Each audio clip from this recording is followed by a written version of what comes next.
You've been so patient. We've been talking up here a lot, showing a lot of information. We invite you now. We have roamers out there with microphones to get your questions for the panel. So you can put some tough questions, some questions of any sort that you like. We have people out there with microphones, and we're going to get people to ask a question.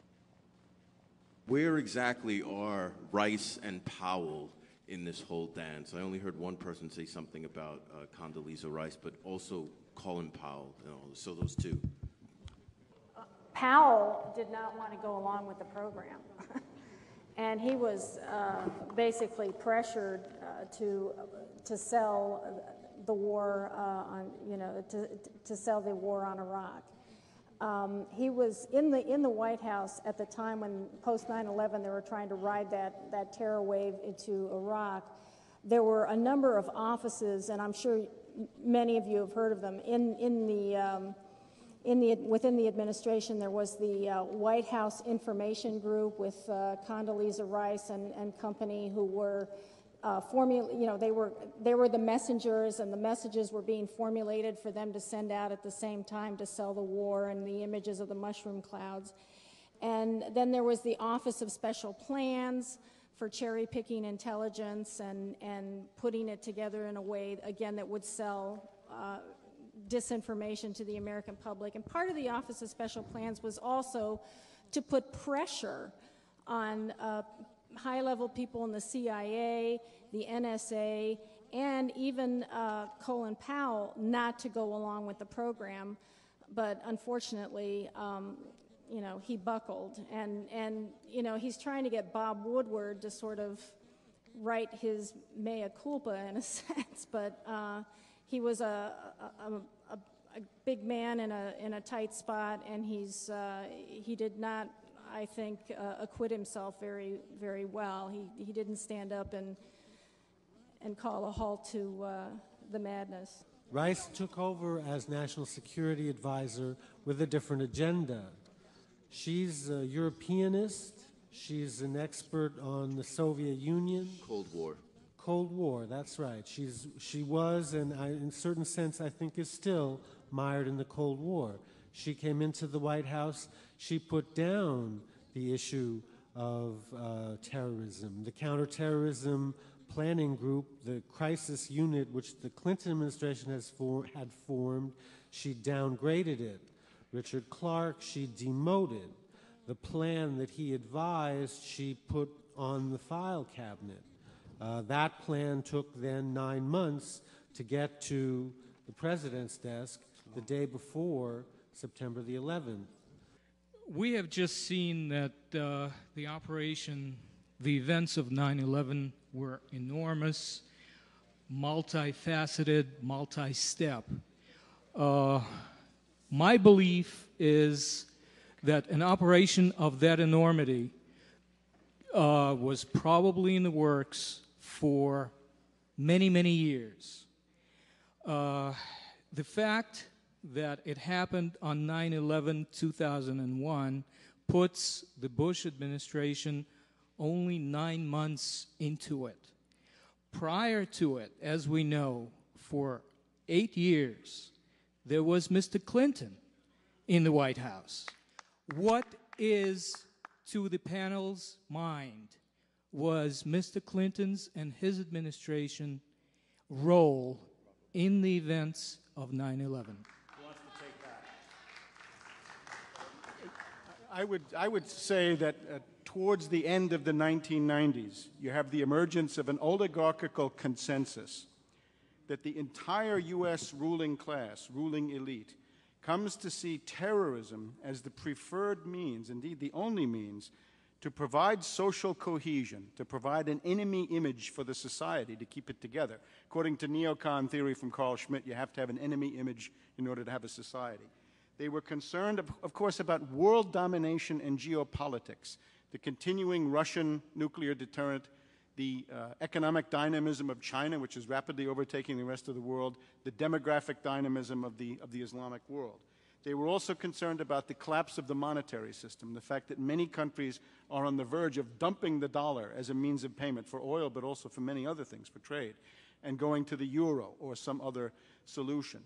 And towards the end of that period, it seems to me that you have this an oligarchical agreement that terror is the way to go. It's a very dangerous thing because now it means that the entire social order, the political parties, intellectual life, politics in general, all based on a monstrous myth. Now, concerning these presidents, I think it's very naive to think that whatever puppet happens to be sitting in the White House is somebody who actually has power. One of the things I try to do in my book, I try to give you a thumbnail sketch of the mental wrecks, the impaired people, let's say, severely impaired people who have been in the Oval Office. Generally, it took at least one nervous breakdown to qualify as president. Now, Clinton is simply a plausible face for this apparatus that's sitting there, and I think it's a mistake either with Clinton or with Bush. Although I think now with Bush in the more recent phase, it's more serious. You got to go back to the fact that these people are simply figureheads. Thank you, Webster. Next question. Thank you. Sir, in the middle. My name is Garland Roberts. I'm head of the Black Alumni at Brooklyn Technical High School. We were the first people on site with generators and everything else, and we met up with massive amounts of problems. We also were the people originally that were the third bidders on the emergency exit systems.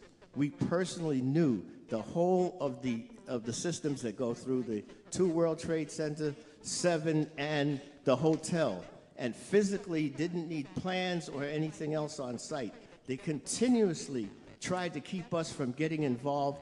They were telling us, well, we didn't need you. We knew the things intimately. They wouldn't let us underneath because the kids had told us, and other kids that were involved with the subways, that they had come up in the under subfloors where they had the different switches that cut off the floors, and then we knew there were people trapped there. Now, there's another man that's important for your damn thing. That's Carl Ross, who was the other guy with us that we're trying to get them to let us actually draw out, show them where to go and everything else. Carl was important because when the first plane hit, he was late for work as an architect, and he was opening that door downstairs that comes from the, when you come from Jersey with the New Jersey path. When the plane hit and physically saw the rubble coming down, but the thing and he ran, but the thing that he questioned was he did not see JP4. And, you know, I don't know if you know, it's like a kerosene smell.